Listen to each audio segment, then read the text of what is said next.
Guys! It's here. Kinda. The Pathfinder 2e Remaster, Player Core and GM Core are in my hands. And they might even be in some of your hands right now, because Paizo PDF subscribers have started getting their copies of the new remastered books. Now, unfortunately, there's some rules in place right now, and for the next few weeks, I am not allowed to show you page-by-page reviews, so the class deep dives are gonna have to wait. But that doesn't mean I don't have waterfalls of content to flood your screen with, starting with a really cool sneak peek into how each of the classes have been treated in the Pathfinder 2e Remaster. It's time to go over my favorite new feat for each class in Player Core 1 for Pathfinder's Remaster. Let's get into it after a quick sponsorship. Is it still a sponsorship if it's for my own product? I can't tell, but did you know that Sinclairs Almanac is now available to everybody? If you backed it on Kickstarter, you can get it on BackerKit. If you pre-ordered it on the website, you can download it right off there. The Almanac is there. 2 new classes, 2 new ancestries, a bunch of new archetypes, a bunch of new magic items. There's so much in this book, it's wild. We really wanted to put some new power into the player's hands with things like the Whip Master archetype. You know, how many things in Pathfinder 2e can really make use of a whip as it currently stands? Well, we aim to make it more engaging and more useful for a lot more types of characters. If you want to check that out, there is a link in the description to the website where you can pre-order it right now. Thank you all so much for supporting Sinclairs. I can't wait to get the Codex in your hand too, but for right now, the Almanac has some amazing stuff, and this Friday, what day is Friday? Friday the 3rd at 10 a.m. Eastern Standard Time, I will be doing a live stream going over a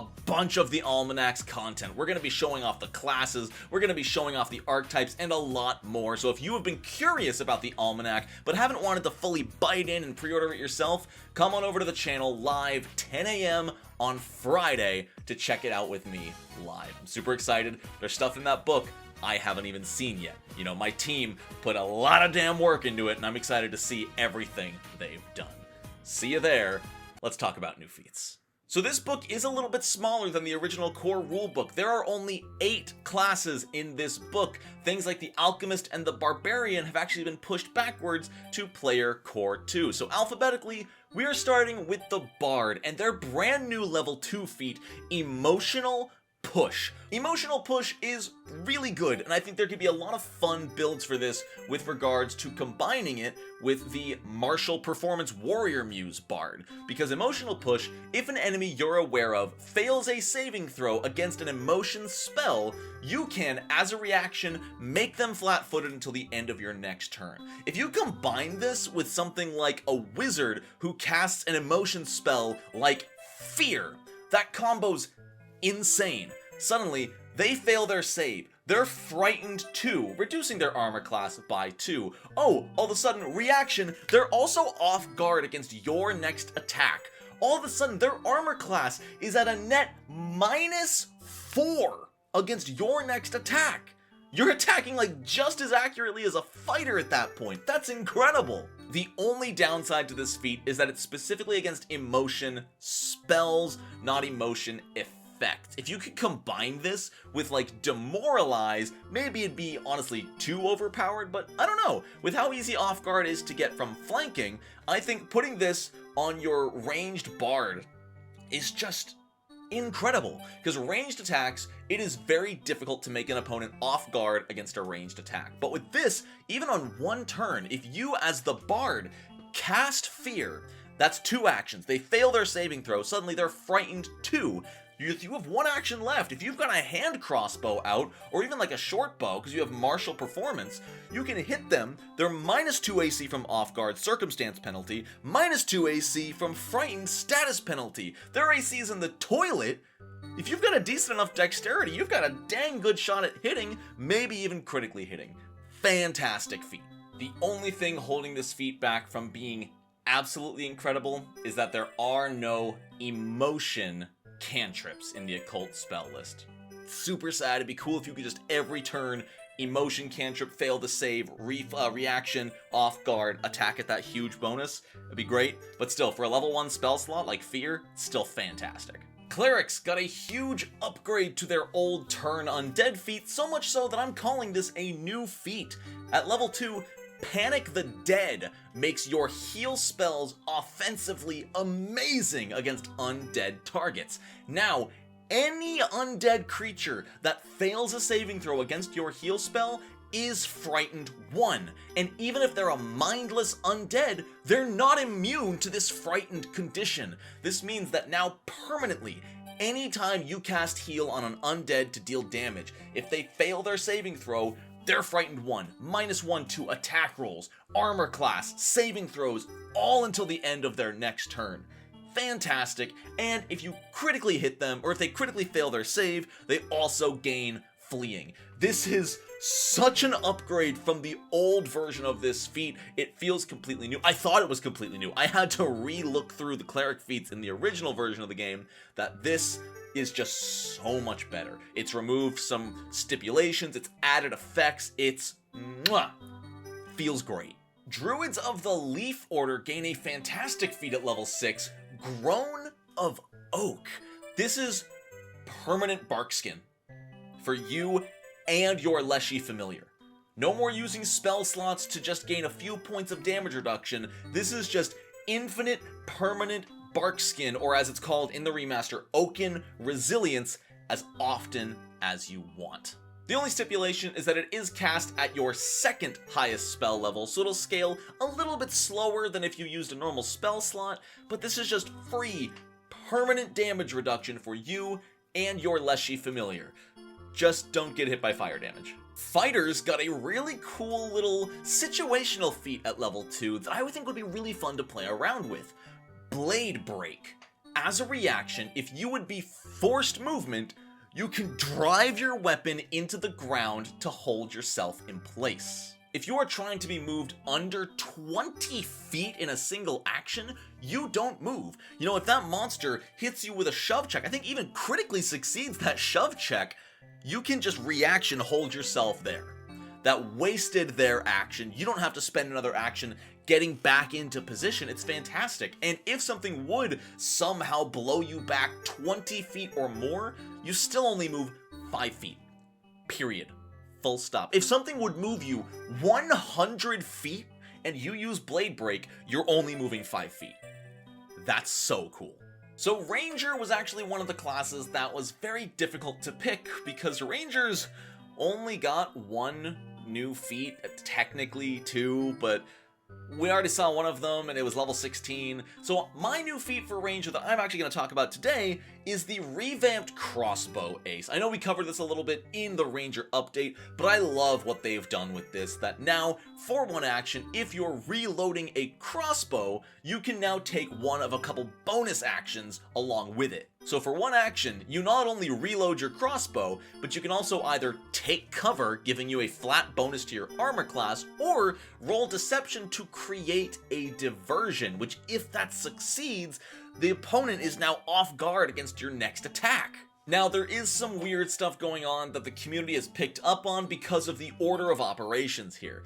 Technically speaking, rules as written, this doesn't work, because when you use crossbow ace for 1 action, you create a diversion, becoming hidden from the target, but then technically reloading afterwards would break your hidden condition. I'm pretty sure rules as intended, you're assumed to still be hidden after reloading, that this happens sort of simultaneously, because otherwise this would be useless.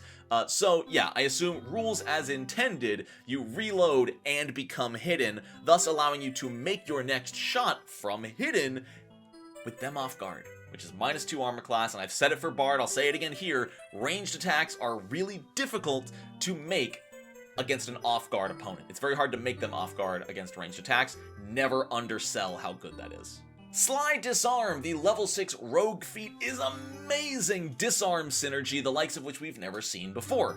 Not only can you now roll Thievery instead of Athletics to disarm a target, but if you normal succeed at disarming them, they're off guard against your next attack that turn. So let's put this into perspective here. First off, a normal success disarm isn't bad, and I'll get to that later this week. I'm actually going to make an entire video about how they fixed disarm, but you'll have to stick around for that. But you still inflict -2 to their attack rolls and +2 to any future disarm attempts, but not only that, they're off guard.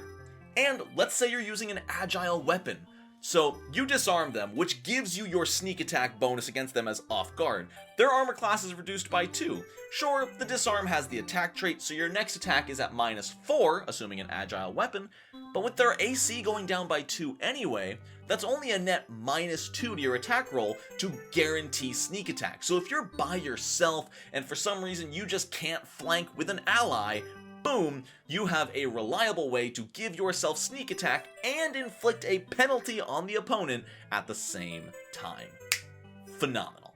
Sympathetic Strike at level 4 for the Witch is going to be a point of contention for a lot of people. I love it primarily for the flavor. It requires you to take an earlier feat, which is Witch's Armaments. This is the new form of feat that gives you, angry nails, angry hair, angry teeth, whichever. Depending on which one you picked, with Sympathetic Strike, you attack with that armament. If you land a hit on the target, their next saving throw against your hexes takes a -1. If you happen to critically hit them, it's a -2. This is a very rare case where a spellcaster can tilt the odds in their favor. I know a lot of people complain about not having high enough save DCs or not high enough spell attack rolls. This is a way to tilt it in your favor. Now, it's a build-up. It's a 2 feat tax, and you need to land a melee attack roll against them, and then have the action left to cast your hex. But the Witch does have really good action economy. In one turn, you could move, Sympathetic Strike, and cast your hex, or just sustain a currently existing hex. Granted, they usually only make a saving throw on the first roll of the hex. But yeah, move, attack with Sympathetic Strike, cast a hex on a target. That's really good with the reduced DC. The problem here is to make this work, you're gonna need either a dexterity-based witch, or you could even kind of get away with a cool strength-based witch, like 18 intelligence, 16 strength. Your armor class would be garbage, but it'd be super cool to attack with that heavy jaws strike, and then hit them with a lowered saving throw against your hex. A lot of fun. I'm not saying it's optimal, I'm not saying it's meta or the best choice in the game, but I think it's super cool, and if you really want to get those penalties to their saving throws, this is a great way to do it. Plus, it's a circumstance penalty, so it'll stack with things like Stupefied if you need a will save, or Clumsy if they make a dex save. And finally, for Wizard, I thought about choosing that new cool after explosion feat, but there was another one at lower level that caught my eye, and that was level 4's Spell Protection Array. This is a single action where you put down a 5-foot burst anywhere within 30 feet. All creatures within that burst, remember a 5-foot burst is a 2x2 square on the grid, all creatures in that area get a +1 to all saving throws against magic. If you know the enemies have a spellcaster who could throw out a fireball or a lightning bolt, if your allies can clump together well enough, you could drop this under their feet, give them all that big +1, and it lasts a minute.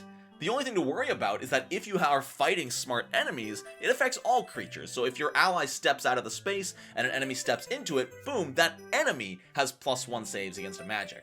Also, GMs, this could be really, really fun. If your party's getting by on way too much magic, this is a really cool way to make it a slightly less optimal option, especially if you're fighting a specific creature, or just to buff up different creatures in a fight. It's a really cool ability. Give it to your players, give it to your monsters. I love this. Small areas on the ground in a battlefield that have effects beyond just difficult terrain are some of my favorite things to do in TTRPGs, and I don't think there's enough pre-written feats and abilities that do that. So, there you have it. One new feat from every single class in the Pathfinder 2e Remaster, a bunch, my favorite of each one. I love all of these feats. My only disappointment was Ranger, but that's mainly because Ranger was already in such a good place that it didn't need a whole lot of new feats. But let me know what you think. Are you hyped to get the new Player Core and GM Core in your hands? I want to know what you think of these new feats. Do you love them? Do you hate them? Do you think they mess with the game in any weird way? Let me know in the comments below. Don't forget to click my link in the description to go check out Sinclair's Almanac, available right now to anybody who pre-orders it. Thank you so much for watching. I hope you have a wonderful rest of your day. And until next time, no nat ones.